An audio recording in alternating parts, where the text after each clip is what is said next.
Yeah. That is a nice Friday morning. Nice Friday morning music. I like it.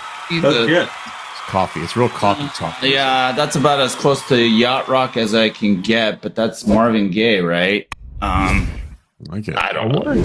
That works. Doesn't have to be metal every day. On the really bad side of the bed. So, welcome everyone to IoT Coffee Talk, where we talk about almost everything else but IoT lately. I don't know why, but just really quick before we kick things off, we want to start off with our disclaimer, which is take us seriously at your own risk. And if you do anything like really stupid based on anything that we've said on this show, you take full accountability for that. So be warned and just enjoy the show. We're going to rant and rave, and something great is going to come out of it, especially with Debbie on and Olivier and Ryan and Pete, very knowledgeable people who are just going to let go at the end of the week. That's exactly what we're going to be doing, right? Yes. We've entered crazy time. Yeah. So, and also remember, we're constantly raising funds for kids K through 12 who are challenged because they're in underserved or unserved communities. And lately, we've been having a lot of disasters, a lot of natural disasters like the fires in Los Angeles, and we're doing our best to raise funds for kids that are affected by these tragedies, quite frankly. And so please consider donating to Elevate Our Kids at www.elevateourkids.org. And if you're not into charity but into fashion, pick one these up, right? Which is the IoT Coffee Talk t-shirt. We also have Elevate Our Kids merch now. So you can pick some of that stuff up and outfit your entire family, your entire village. You guys will look great. And at the same time, be funding, Elevate Our Kids so that the mission that is Elevate Our Kids can continue and we can help these kids out. So with that, everyone, how's everything going? I can't speak English today for some reason. Are you still in a post-CES hangover? Yeah. You haven't gotten your voice back yet? I haven't recovered from our last podcast. Oh, no. And of course, everybody wants to know why Ryan's dog has a donut around its head, but we'll get into that later, right? That's a whole The Homer Simpson donut. Another great Amazon purchase, Is that better than the cone of shame? Yeah, exactly. Love that. When I put a cone of shame on him, he just uses it against me as a weapon and will just run into things like doorways, and you'll just hear loud banging. Pretty content with the donut, as would anyone, really. Yeah, it's like an airplane neck pillow, I think everyone would be. Yeah, they should make airplane neck pillows out of those donuts. I'd buy it. Homer Simpson donut. Yeah. Is it inflatable? Yeah. Yeah. Oh, okay. See, I think, don't they already have those? The inflatable neck cushions for Yeah, but it's got this it's open on the front. Yeah. I need almost life safe, Yeah. You know what? When he goes swimming, I'll test it, see how floatable it is. Yeah. So hey guys, let's start off with u-blox. You guys see that news? They dumped they left the cellular game, right? Huh? They're leaving the cellular market, right? Yeah. Yeah. That's interesting. Yeah. Yeah. Cellular market's a tough market, as we all know. Very tough market. Yeah. I think people make it harder than it needs to be, though. Hey, see, this is going to be good. You help us out here, Ryan. You tell us. What's funny is we Freeway picked up cellular recently, and then it made me realize how much harder everyone made it unnecessarily before. Like, I think when I've shopped for cellular, if you guys have ever looked for cellular solutions, you hear the same questions, right? I mean, I worked at Sprint Nextel when I was in college, and it's the same questions. How much data are you using? How many SIMs do you need? Like, that's really all you need. But then you go to try and purchase cellular, and to get a quote on cellular, it's like you got to talk to a salesperson and have like 6 meetings with them unnecessarily.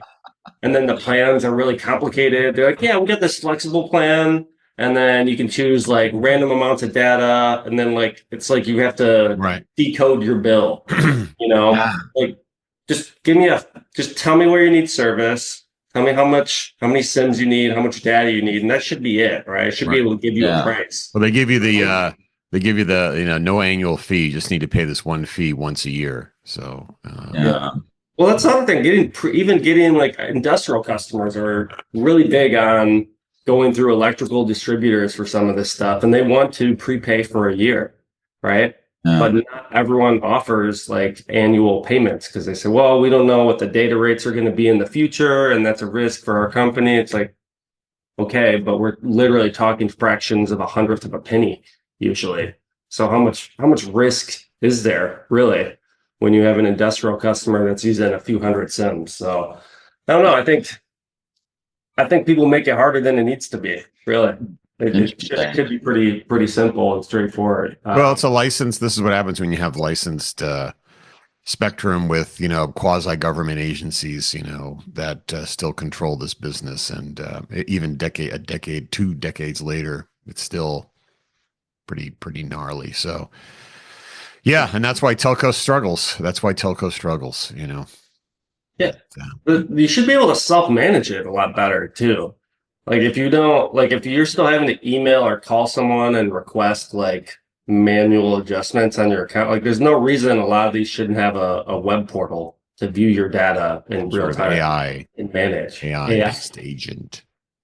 Yeah. A cellular agent, maybe this is a perfect chat GPT task. I don't know. Have you guys tried the chat GPT task yet? The new feature they have? Task. What is task? It's you can have it run manual like scheduled processes. You could say like, I want to learn French. So every day send me a French email or prompt. So now you can have it doing work for you in the background. I think it's more. Who said cron? Oh, it was Dimitri, and he just said that he can't make it. Oh my god! Yeah, no, it's like triggers and stored procedures. If Rob was here, that's what he would be saying. If this, then that. If this, then that. Well, no, it's worse than that because you're putting a probabilistic front end to something. Yeah, that's true. If this, maybe that. Yeah. But Debbie, did he get it right? You're going to say something. I think you were going to explain what this stuff was. It's probably, just explain it. It's kind of like, one step ahead of Siri, right? Because you'll ask Siri something and she'll throw up a web page or something. So I guess it'll try to go a little bit deeper than that. Say, hey, make your coffee at 12. So I guess it'll depend on how creative people get with the use cases. It's basically, it can send you like a notification to your phone or your desktop or something. But I don't know. I was not overly impressed with this, but I would love to see, like you said about the French lesson thing, that would be cool, I guess. But I haven't thought enough about it in terms of how to make it something that I really care about in a creative way. But yeah. Yeah, it's interesting you say that because if you're an iOS user or an Apple user, they've had shortcuts forever. Right. And so these are little interfaces to applications where you can expose certain functions and then you can create automations.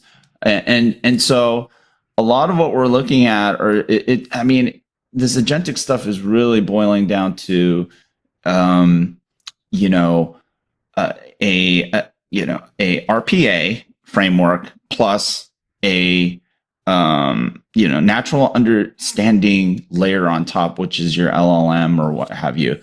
That's what we're looking at. And so the prevailing perception, I think, of agentic AI is you're going to have an LLM that knows how to plug into everything and solve all problems, and it's going to interface with your screen and do all kinds of, functions autonomously and automatically for you. And that's probably not going to be the case. What we're going to see is something that we saw with LLMs at the get-go. You're going to find out you need to, number one, feed this thing the proper context. Otherwise, it just it's not up to date, it's not relevant, and it's actually quite useless. So you saw these RAG frameworks come about, which are really, that's semantic search plus LLM. Right. Exactly. You know what I'm saying? Yeah, totally. This stuff is not new. The crazy thing is we've been talking about this on IoT Coffee Talk for 2 years, people. 2 years, and people are only starting to realize what these things are. Mm-hmm. And we're going to see the same thing with Agentic, where they're going to realize, oh, you know what? We can't do what we're imagining or being told that these agentic AIs are. We're going to have to do a RAG type thing on the control end of this loop, right? Because these agentic AIs really are supposed to be closed loop agents, right? So you're taking that LLM bit, and then now you're trying to create a virtual robot. And this is, ideally an autonomous system, but they're going to find out, look, we have all this brownfield stuff, and there are systems that already exist. We're going to have to RAG on the other side, but we're going to probably call it something else. It's not retrieval augmented generation. It's going to be something like friggin' API, friggin', I don't know what to call it. We'll have to think about it, but it's going to be like sort of the other end of RAG. Yeah. I think it's AARGH. I think that's what it's called. ARGH. ARGH? ARGH. Like a pirate? ARGH. Well, most of this stuff I see. Agentic augmented retrieval. Whatever. When you're describing it, I just think of having like a really confident, really dumb intern you have to double check all their work on. Yeah. Like that's the way I'm seeing it. It's like you have to have someone to manage all the agents to do this constant, like, is this drifting? Well, I think if the agent, as Leonard said too, it's like, if it's narrowly defined, the more narrowly defined, the more likelihood you'll get success out of it. But that's how it's going to start. But agents, by definition, get more value as they become more broad. So that's going to be the paradox. Is like, how do you, like agents ideally are crossing domains, on your behalf. That's really hard. Yeah. I remember 20 years ago, I programmed my first AI agents in 2005. And these were based, I think it was Marvin Minsky who wrote a book about that, and it was the BDI agents, so agents who had beliefs, desires, and intentions. So you needed to define what were the beliefs that agent had, the desires, and define the first intentions to achieve the desires with the underground beliefs that it had. So I think we need something like that, right, as well? Yeah. On top of the lamp, probably.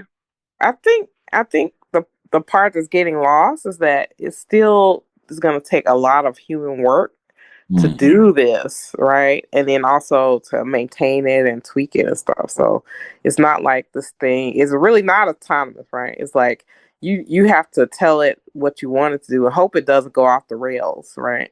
Yeah. I have an IoT thing I want to bring up.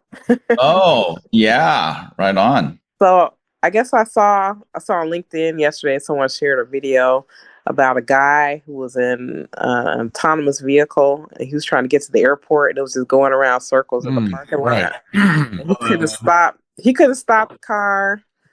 He called the agent or whatever. They couldn't stop the car.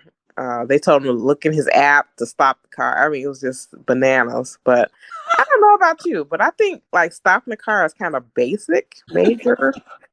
Should have a big red button somewhere, like a big handle. Like on the bus, you pull that cord. Yeah. They need an e-stop, in-vehicle e-stop. I'm surprised they don't have an emergency override, local, like, emergency stop. It seems like that should be, especially for, I don't know, maybe with that, they're worried about people slamming on the brakes, hitting the e-stop in the middle of traffic or something. Well, it could do a little pullover or something. I mean, Yeah. it's not like, Well, you know, not like you're yanking the parking. Maybe the button is in the mobile application somewhere where the user experience designers didn't put it in the right Probably place. good to have a little physical over. Nothing wrong with physical what over. if you don't have bad like cellular service or something, or your battery dies? So how are you gonna that's just so bad. You know, actually, the EU passed a regulation that car makers can't put certain functions in the dashboard or on the apps. Because like stuff like that, like stopping the car, you shouldn't have to pull up an app to do that. I'm like, that's just bananas. You go to a stoplight, you pull out your phone, and then you have to go navigate to an app to stop something. That is ridiculous. Yeah, you know. So I don't know if any of you guys have a Tesla, but lately, sometimes you can't open the door. That whatever that mobile key thing doesn't work. Really? And I keep thinking of, you always watch those horror movies where, the bad guy or the murderer or the killer is chasing some lady and she's running for a car and she's fumbling for the keys. Yeah. And now it's going to be people, trying to open up their car, with their mobile phone, and the thing is not connecting, and then they get killed because the connectivity is not there. It's getting a little too much, and I think putting too much confidence into technologies that don't do what they do, I think it's a huge risk. Is it that the technologies don't do what they're supposed to do, or what we expect them to do, or is it that we choose the wrong technologies for the wrong task? We think that this one will sort it out. Guess what? No, it won't. I had an interesting conversation this morning with someone working some industrial projects, and he was kind of talking about, hey, Gen AI and SLMs and Gen AI everywhere to solve all my Industry 4.0 problems. And I was like, wait a second. So to be fair to him, he was not exactly saying that. He was asking the question, how much Gen AI can we use down there? And that made me think about all the people who were just super excited about it. And I'm just yeah, interesting. And agentic AI will solve it all. And you can have different agents talking to each other. I was like, wait a second. There's something called, distributed systems. Something used to be called DCOM at some point in the past. You have robotics infrastructures that do all of that. You want to add intelligence through machine learning AI? No problem. Make some of these nodes that are already in place, or that can be put in place with an orchestrator and a system that will allow them to communicate. And then, just put the intelligence at the right level. Sometimes you need the intelligence at the sensor level with TinyML, with Edge AI, and make sure that this sensor doesn't just give you raw data, but gives you, hey, here's an anomaly. And then you can have some Gen AI here and there. There's an interface to an operator, or you want to have something that automates some scenarios. But at the end of the day, it comes down to a distributed system, a software-defined distributed system that exists. How do we enhance it versus trying to replace everything with one big brain that is trying to do everything and will do it wrong? Now you go back to having a single point of failure. I don't see any industrial or any machine or system manufacturers being willing to bet on, a single point of failure for a super expensive system. No way. It won't go there. And it's not the way it's going to be done. It's going to be done by distributing that intelligence, in my opinion, where it's needed, in the form that is needed. It's not just all one thing. Mm-hmm. Yeah. And so there's all this I mean, how much are you hearing about AI native? Because that's all over the place in telco. It's been there for a while, actually, for telco. But with the advent of these LLMs, now it's just gone bonkers. And you have NVIDIA going around shopping around AI RAN. They've created a whole consortium around promoting this stuff. And, I know the guys that are, the thought leaders and all this stuff. I appreciate the thinking. It's not novel, but it's also whoa, you know. But how much are you hearing about AI native stuff in the quote unquote IoT space? And in particular, Olivier or whoever. Yeah, let's start off with Olivier because I'm really curious about what he's But saying. is this like the Intel Insight? Huh? Is this kind of Intel Insight or? No. Intel inside. No. No. It's like, No, it's more like NVIDIA Blackwell Insight is what. I've not heard, AI honestly, native. Leonard, I've not heard anyone in my circles talking about native AI. That's not the thing. Okay. Yeah, I haven't seen. Yeah, or cloud native, not AI native, but cloud native. That's an alternative. Cloud native. Sure. Yeah. AI native. It's kind of I don't know if I'd say it's an oxymoron, but I don't understand what that means. But Yeah. But then, you know what? Some people just consider AI being software. So software native, anything that has a piece of intelligence, you want to say it's artificial intelligence, and it's just simple. well, software, rules. but it's also, hardware acceleration in the platform, acceleration in the hardware platform too. So ideally you've got the whole stack could be, AI native, right? Which means it's accelerated. You got the models, you got the deployment, you've got the management and orchestration, all the way up to the cloud. It's tuned to use AI models, AI/ML models. I don't know. We're guessing right now. I have a question. Yeah. I didn't attend CES, but I saw Leonard's reporting, and I saw a lot of.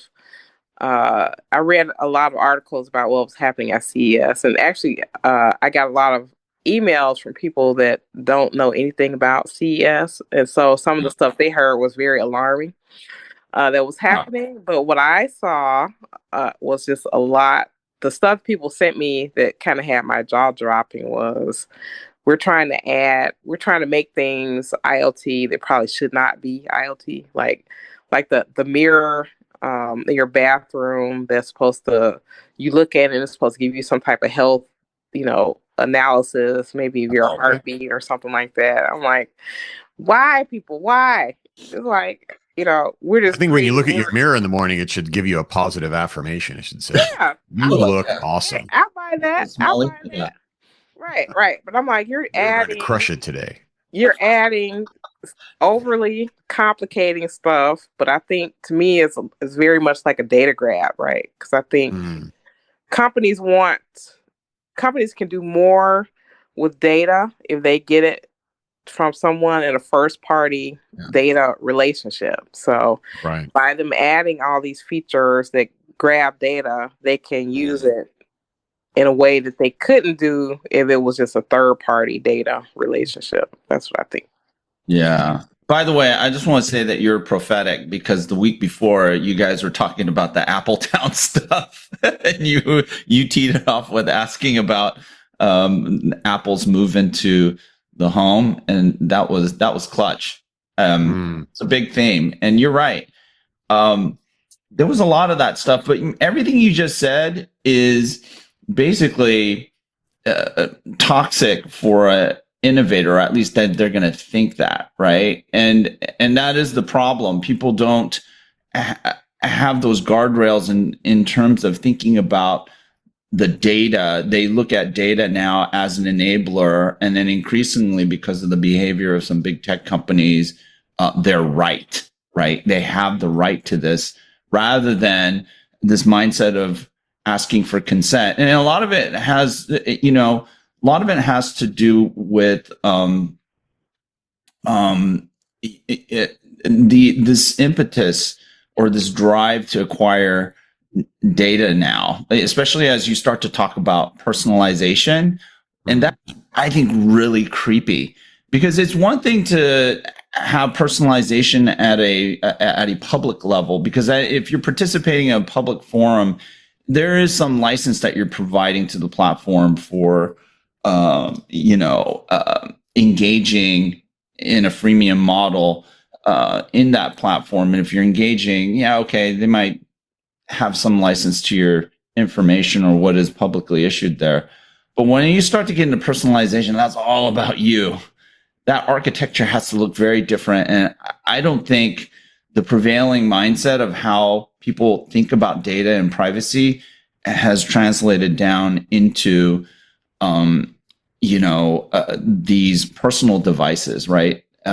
Personal consumer devices. And so you have people that are inventing stuff or innovating or these applications that have none of that stuff in mind. And so, I think we're going to continue to see increasingly creepy stuff, especially as people try to bring generative AI into the picture and try to drive personalization off of that. And when you ask anybody, how do you how is this data portable or this information portable or this model portable? There's not really good answers.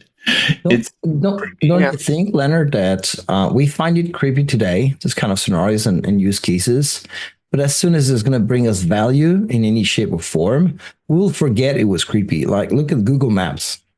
At the very beginning, it was creepy that Google was tracking you everywhere, right? But now no one really cares or realize, or even if they realize, they just accept the fact that Google knows where you are all the time because it gives you so much value that it actually overweights the problem of your own privacy. And you just, I'm going to give away some of my privacy because it gives me such a service and value that I'm okay with that.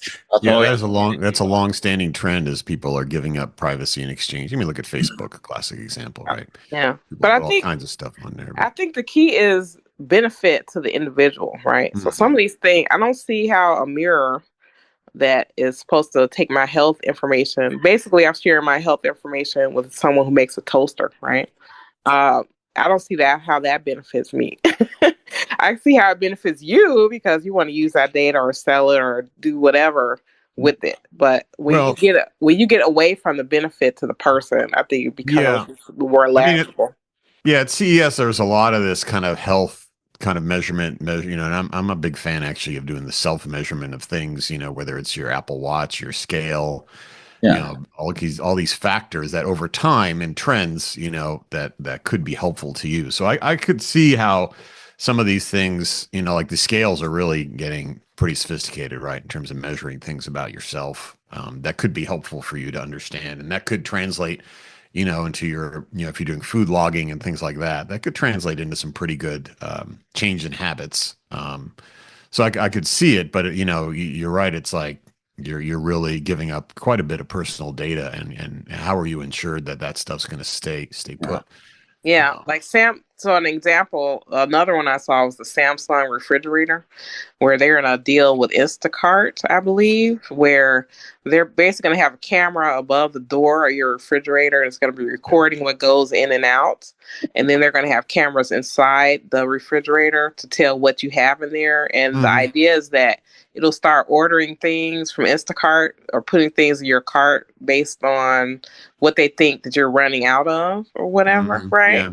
But then also, in my view, basically, we're going to have these agent AIs. We're like, hey, Leonard has his credit card attached to this account. Let's buy other stuff, not just Instacart stuff. Let's defraud him and use his credit card. Or they're like, let me sell, Leonard, all he does is buy crap like pizza and stuff. So, let's sell this data to his health insurance because he probably needs to have higher Send him rates. a coupon for Hot Pockets. Totally.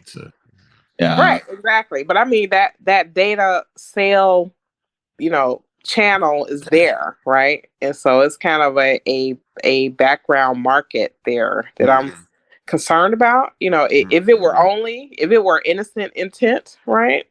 Where that data could not go anywhere, wouldn't be sold to other people. A lot of these companies are super interested in this, right? And so these data brokers, they want as many data points about people as possible. So that's a very unregulated space. And so that's what I'm concerned about with these things. I'm going to throw something in here that's it should disturb everybody about all this agentic stuff where it's networked and it's working in collaboration. If you look at what one of the biggest challenges in the RAN network is they tried to introduce, like realize intent driven network management, orchestration, all that stuff, is conflict. So all these agents, they might not be, they might not be going off of the same, sheet of music, and they might have conflicting interest with conflicting timing, conflicting intent, which all may be based on some interpretation of what your intent and your preferences and what have you are. And that can cause a cascading, catastrophic issue. And these are like real things. As AI researchers have looked into, how do we autonomize these little functions that are standalone and can do their little job?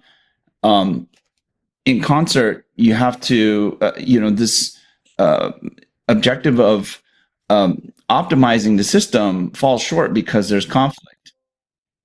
And think about how that can impact your personal life. And here it all boils down to, this is an experimental technology. Quite frankly, it was never ready for prime time. I recently posted on LinkedIn, and it's riffing off of Rick Bellata's post where he prompted, I think it was Gemini or Google search, with the question of, how quickly will water freeze at, 20 something degrees? And it made all these false statements, right? At the bottom, it says, Google has to disclaim generative AI is experimental. Arguably the leading company in generative AI, and this is their prime application. And it just, I don't know. Hey, anybody out there, help me out here. How do I reconcile that with a lot of the narratives that everyone's running around with? Most people are running around with. And like to what Olivier was saying, there are people out there who are talking about, Industry 5.0 and how Agentic AI is going to enable this new vision of like the automated factory and all this stuff. And it's like, you have to balance the fact that the physical world with the virtual world, right? There are physical, actual, real practices that you can institute that can get you deterministic. I mean, we've been doing it for decades. All these practices that can foster very efficient, high reliability manufacturing, production, productivity, right? We have those things in place. And, we hear about the network, we hear about industry like the 6 nines, the 5 nines. That's like amazing precision and largely done by humans and deterministic logic and systems. Then you're going to come in and add anywhere from 1 to 30 to 50% error rate into this, with this notion that you're going to automate everything in a closed loop on a complex system that oftentimes is real time. And we're not talking about IT real time. We're talking about industrial, network, machine real time, which IT people largely don't know because they're working with information systems, right? And this disconnect is just phenomenal. You see it everywhere. You see, and you guys know how broad my research is, right? I have to witness all this stuff, and it just freaks me out. You know what I'm saying? It really freaks me out how disconnected people are. And the guys who do the AI data center stuff, they know that stuff really well. They don't know anything above it because they're so fixated on interconnect. What's the new interconnect technology? Oh, what's the new advanced packaging, blah, blah, blah. Stuff that business people don't give a flying crap about. All they care about is, all they can understand is maybe the chip, anything underneath it. And they get the chip wrong, So it's a mess. It's a huge mess. Okay. It is getting Okay. Don't you think- messier. Fair enough. Don't you think it is a matter of time to fix that? Don't you think this is a matter of time to fix this? It's really tough because hype. I mean, I talked about it yesterday at the folks at Princeton. It's one of the biggest challenges everyone has is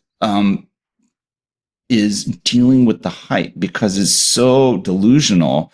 And a lot of these folks were looking for jobs and they were asking for advice on how do I build my career in quote unquote tech, right?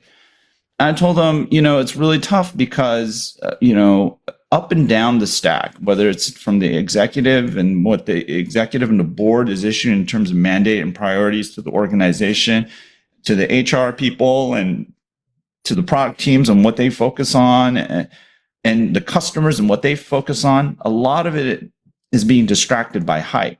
So all these experimentation that's being couched as innovation, these basically chaotic, adventures are dominating everything. And so as a person looking for a job, trying to build a career, you have to contend with this thing.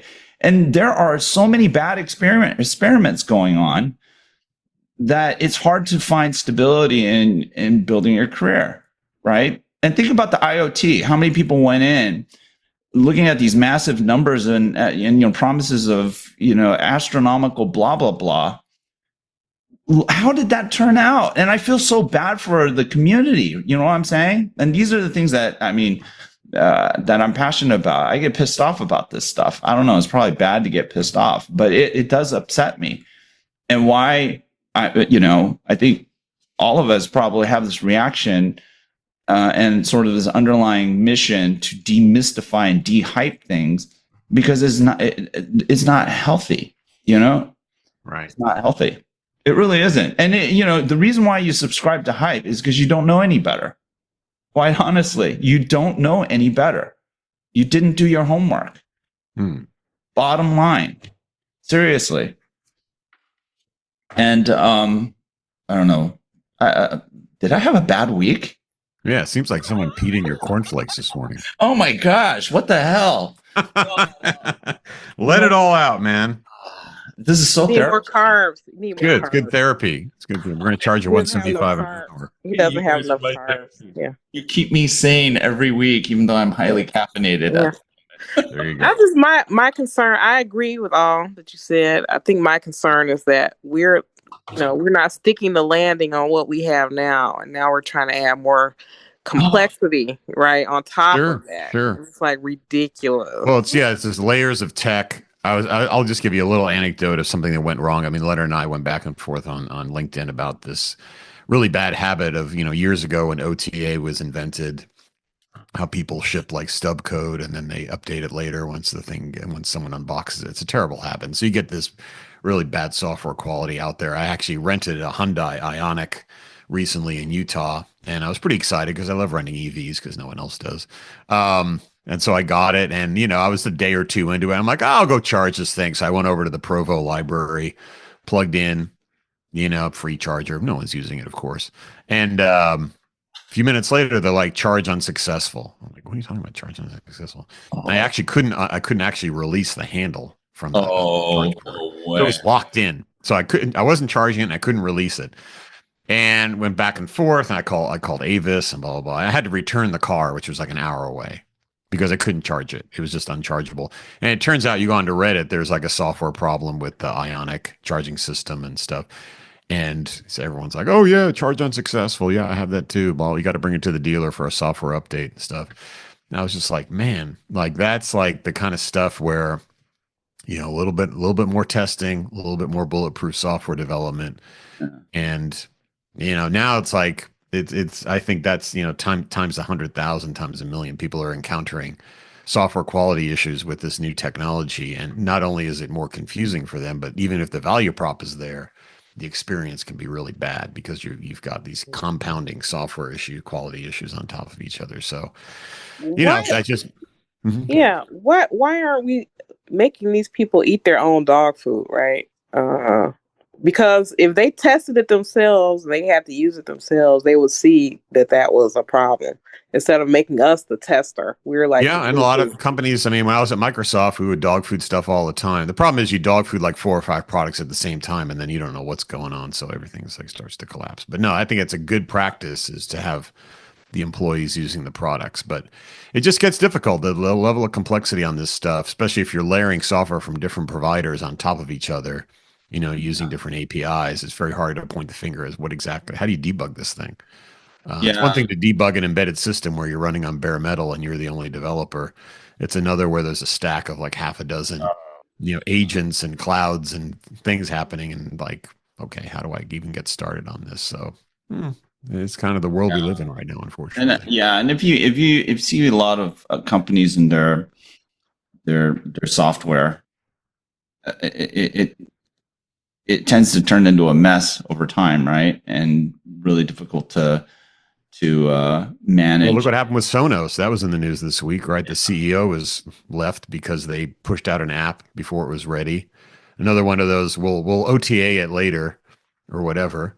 Yeah. And they lost so much brand equity because they pushed out an app and they really got their customers angry. And so, So what do we talk about on IoT Coffee Talk all the time? It's like, don't, you know, this whole problem of, you know, flinging dung. And I mentioned this yesterday. Dung flinging 101. Princeton guys, folks, is that's the other problem. There is no commitment to quality. You don't hear excellence and quality anymore. What you hear is this mantra, this religion. It literally is a religion of innovation, innovation, innovation. And when you look at what people are doing, they're not really innovating. But they want to say that they're innovating, and there's no appreciation or, you know, the religion of excellence is dead. You know, we were talking about how in the Six Sigma. Yeah. In the 80s, it was all about, you know, quality and operational excellence, and you know, the quality of your products. And so what that all translates into pride of what you're doing. But now, because of all this software, it eats the world nonsense, it's just like literally, let's just throw as much crap out there. And then now we have this culture of exactly what you're talking about, Pete. Is let's just, you know, let the customer debug. You know, and that's what Tesla does with their FSD. You know, the thing acts all bonkers, and then it'll ask you, why did you turn it off? It's like, because you're about to frigging kill me, man. You know, but I'm not going, number one, I'm not going to use this crap anymore because my family's in the back. I'm driving my family around, and your FSD is about to kill my family. So, but I am not going to help you train this thing unless you pay me. You know, but their mentality is you're going to do it for free. Right. Right. I'm not going to participate. Well, opportunity for differentiation. For someone to come along and ship quality, you know, but yeah. Tough one. My thing is, I feel like I have enough stuff to do, right? Why do I have to train your stuff? Why do I have to help you develop your thing? You know what I'm saying? Driving, yeah. I'm busy. I got other stuff to do, you know? Oh, God. It's basically because they don't have enough data, right? So they couldn't train the machine learning models good enough, and so they think that you can train them. But yeah, that's not fair, right? That you pay for a service that it's not well trained, and you need to use your time and your money to train. Here's the creepier thing: they give it out for free. They keep trying to bait people by giving a free subscription for a month. I mean, I've gotten like in the past year, you know, our whole family's gotten like maybe no less than 10. I mean, they're literally giving it away for free. Mm-hmm. Mm-hmm. And it might be for that objective, like what you're talking about, Mark. It's like, hey, no one's using this thing. We tried to charge what? And, you know, who are the fools? The people who paid like whatever, 7,000, 8,000, I think maybe up to 10,000 at one point. They hiked it up for this thing, and then now they can't even give it away for free. And I swear, even on straightaways, it tries to do like really goofy things. And that is not autonomous. I don't care what Elon says. And it's not cool. So we don't use it. Cool. It's crazy. Yeah, from a technology perspective, I feel like, as much as people hype up technology and how it's so, advanced and we're rah-rah about all this stuff, the fact of the matter is that the machine can't think and act faster than a human, period, ever. Never. So, in the clutch, no, absolutely not. Yeah. It's at best adaptive cruise control. And even Which is really cool, by the way. I like adaptive. I love it. I love the adaptive cruise control because the part, again, it serves a very simple, non-cerebral or not too cerebral function that is high value. That's the value of makes perfect sense. AI. But if I have my family in the back, you're not going to be driving. You're not driving my kids around. No way in hell. Not given the number of incidents that we've had with these systems. It's crazy. And then now people want to sit there and throw this into a factory and run their processes, in an adaptive way, whatever the hell that means. But you probably can do it. It's just going to be a higher order of stuff, and it's going to be like high level orchestration where you have enough time to identify any kind of catastrophic error and remediate it. But on the shop floor where, you're going through really high velocity cycles, and this thing has the potential of exponentially expanding a 1% error through an entire system.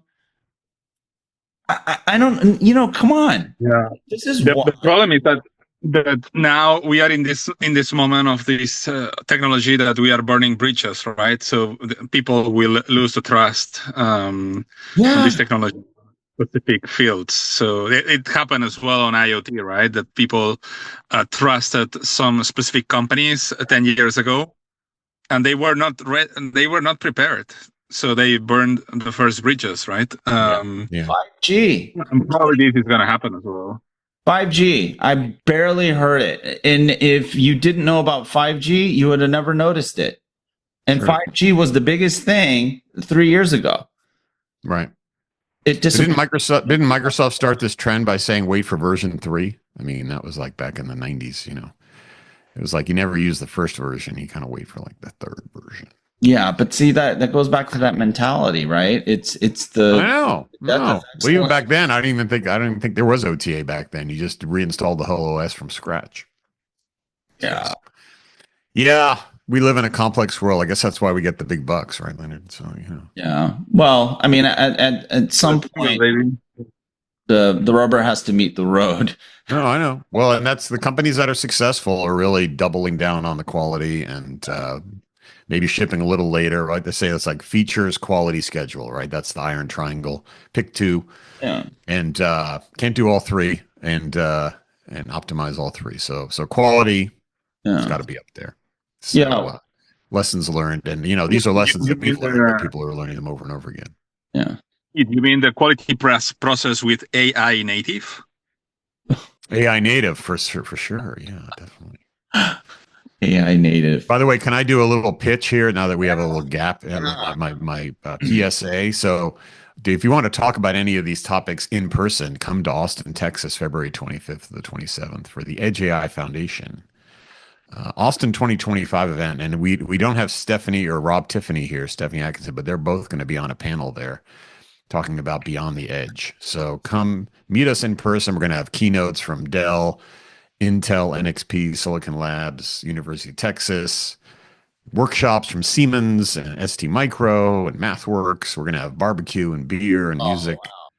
Man, it's going to be great. So it's like 3 days and you're going to learn a lot. You probably, if you need a job, come and get a job. If you have a job, come get a different job. If you want to hire people, come and hire people, acquire companies, learn new stuff, all that stuff. So Yeah, that's my you know what? Yeah, there's some people at the Princeton event last night that are looking for jobs. I'll turn them to yeah, they should. you on the event, and you know, Yeah. suggest that they We show. actually have a live stream coming up called Career Edge on Cool. January 23rd. People should go to that.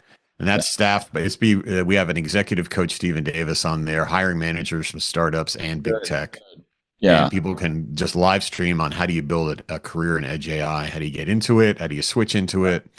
So we're starting that on the 23rd. That's going to be like a quarterly live stream as well. So Yeah. Hey, send me the links because I'll forward it on to that chapter, and then encourage the folks to there you go. attend Free it. live stream, you know. Yeah. So everyone, yeah, definitely check out See you in Austin. Edge AI Foundation. You know, keeping it real. It's like they used to be Tiny ML, and they've genericized. We're connecting AI to the real world. That's our Yeah, the real stuff. The real stuff. I mean, you know, as the closer it touches reality, The better. it has to work. You Well, know? I do like that idea of a mirror with positive affirmations. I'm going to go work on that. But keep everything on Prototype that. device. Yeah. All on device. Yeah. On device. But, you know. All right. It's marvelous. Right. Yeah, exactly. That would be have Fernando as one of the avatars. Billy Crystal there. You Yeah, go. the therapist. Yeah, virtual therapist. But who wants to take us out? How come nobody ever wants to? Okay. I can do it. Why not try? Cool. All right. So first of all, thanks for joining us on IoT Coffee Talk once again. Hopefully you learned one or two things, or at least reinforced your biases. But it's been a pleasure, and make sure you subscribe. Go to our YouTube channel, subscribe. I think probably the most important thing is think about Elevate Our Kids, elevateourkids.org. Donate, you know, help people that are disconnected get connected, students. It's really important for them, especially with a lot of the natural disasters that are happening. So elevateourkids.org, you can donate. You can get some cool swag. There you go. T-shirts, hoodies, kinds of gear. And subscribe, and then tell your friends. Tell 3 people, hey, I saw this really cool show, and you should join in too. So I think that would be great, and everyone have a safe and healthy weekend. Awesome. Take care, guys.